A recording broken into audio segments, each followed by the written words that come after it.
Good afternoon, it's John Heaton, and today I'm going to have a go at ranking the opening track from all the Paul McCartney / Wings albums since 1970. So there's 22 albums. I haven't included live albums or covers albums, and this is only my opinion, and I'm sure a lot of you will disagree, and that's fine. It's just subjective, and it's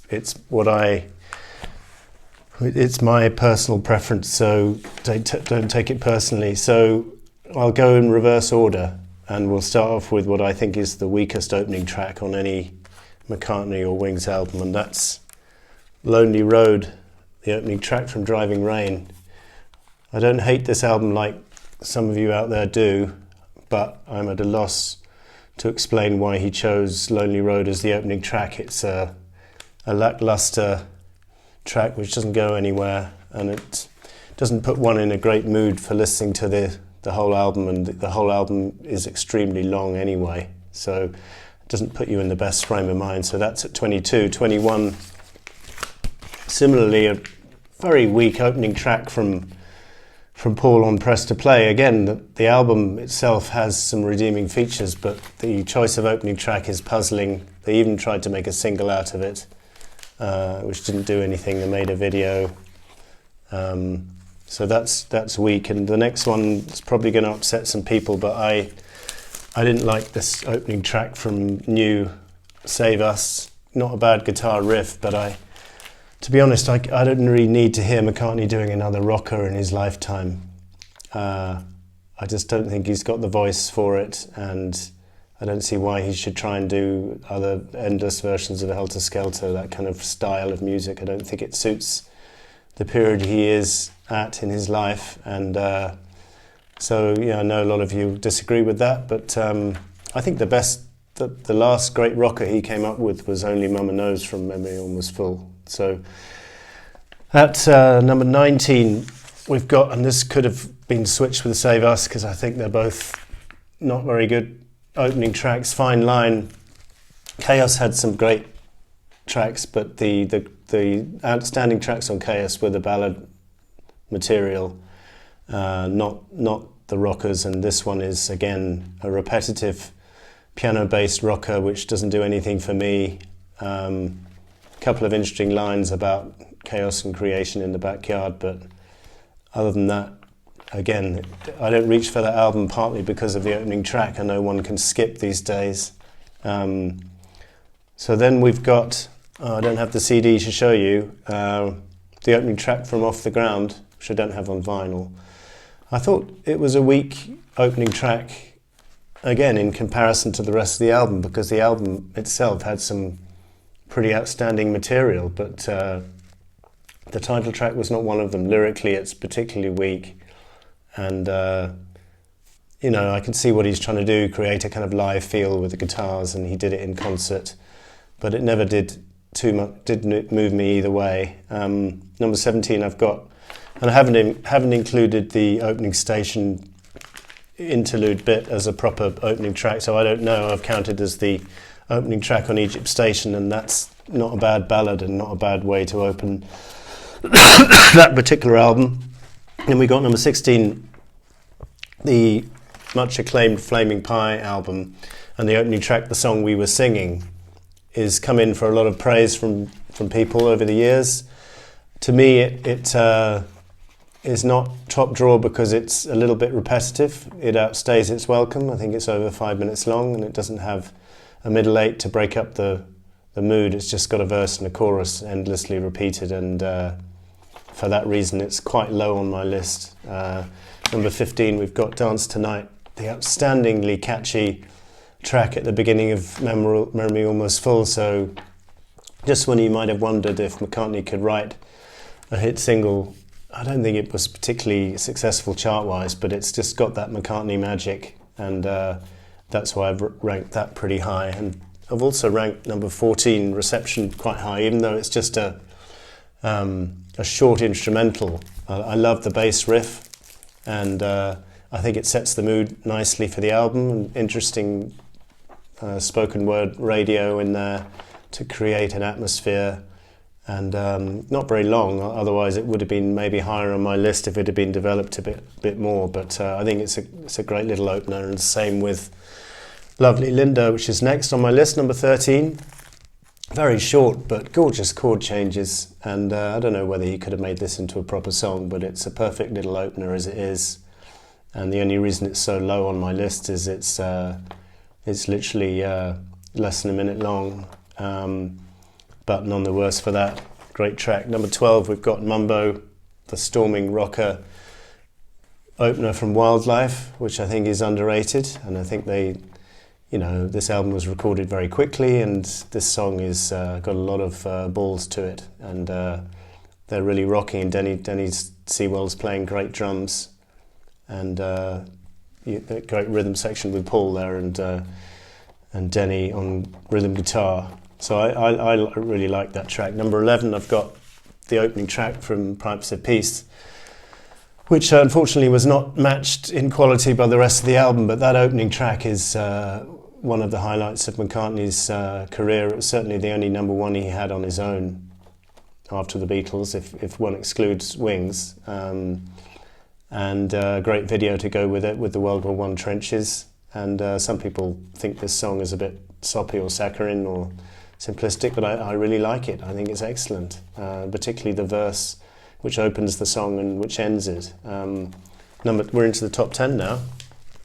Big Barn Bed from Red Rose Speedway, I think is a really atmospheric opener and was proved to be a popular number in concert when they did it.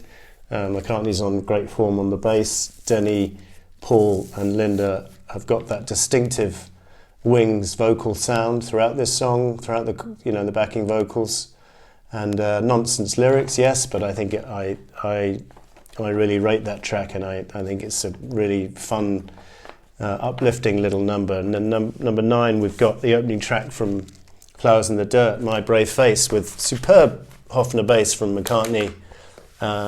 I think maybe Elvis Costello's told him he should get back into playing his Hofner, so he does, and the bass is right up front on this track, and tremendous effect. Bit of a cheesy video there with the Japanese fan, but the song itself was a really powerful opener, and quite rightly was a very popular number when they did it live on that tour. Number 8, we've got Coming Up, the lead track from McCartney 2, which was a number 2 single in the UK, and the US released the live version, and that got to number 1 in the US. But I think the studio version is the one I prefer, and I think it's original, and McCartney's singing it in a very high pitch, and there's a glorious video to go with it where he's playing several different parts, and I think it's a really clever song which has stood the test of time. Number 7, we've got No More Lonely Nights from Give My Regards to Broad Street. So this is a superb opening number to that album, which unfortunately was not continued for the rest of the album. It's either he's retreading his Beatles hits or Wings hits, or even the stuff from Tug of War, or he's coming up with a couple of new numbers which are nothing special.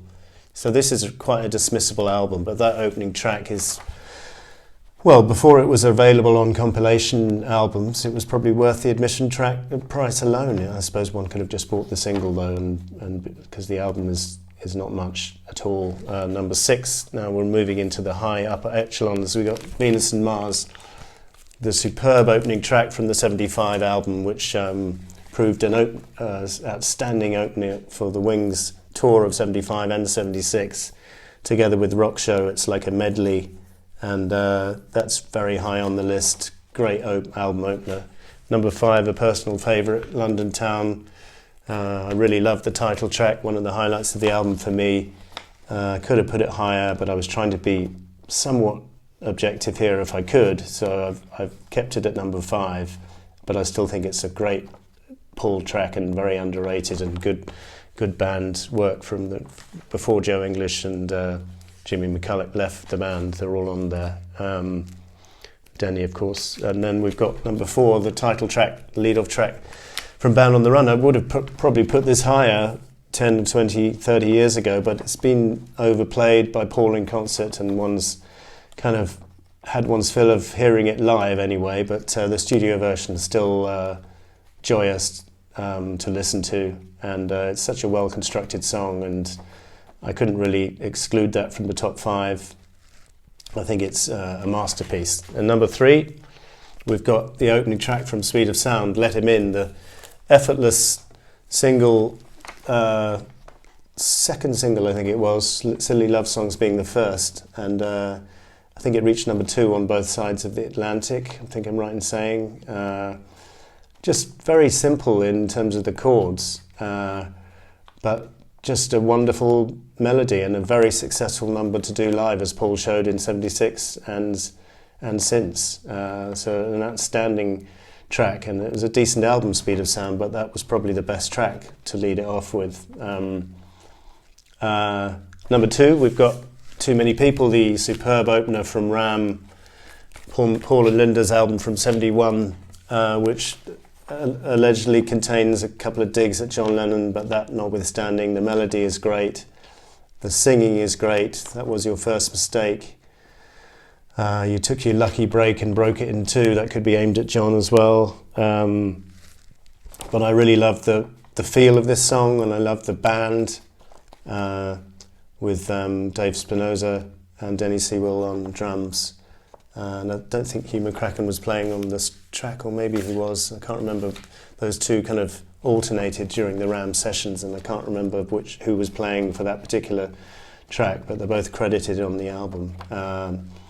But it's just a superb track. It really is one of Paul's great, and luckily he did start doing it in concert not too long ago, to the great delight of all the Ram and the Wings fans. So not that it's a Wings track, but you know what I mean. So number 1, we've got the title track from Tug of War from 1982, which I think is about the best track on the album, along with Wanderlust. But the reason I put it so high is because it is immaculately produced by George Martin, absolute masterful production. It's got one of Paul's best sets of lyrics of his entire career.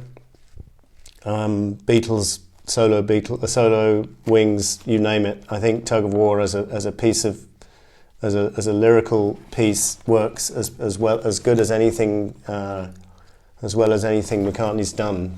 So, say no less than that. So, and I think it's a great tune, and I love the fact that Denny Lane's on it, making it almost like a Wings song, because Linda's on it, of course. So the 3 main members of Wings are on this track, and Denny comes crashing in with the electric guitar in Years to Come piece. Just wonderful. We'll stand on top of the mountain with our flag unfurled. We will be dancing to the beat, playing on a different drum. I just love the track to bits, and as I say, the rest of the album is very decent indeed, but that track was particularly good, and therefore it's all the way at number 1. So here's the list if any of you guys are interested. Again, just to remind you, it's only my opinion, and hope you enjoyed it, and we'll see you next time.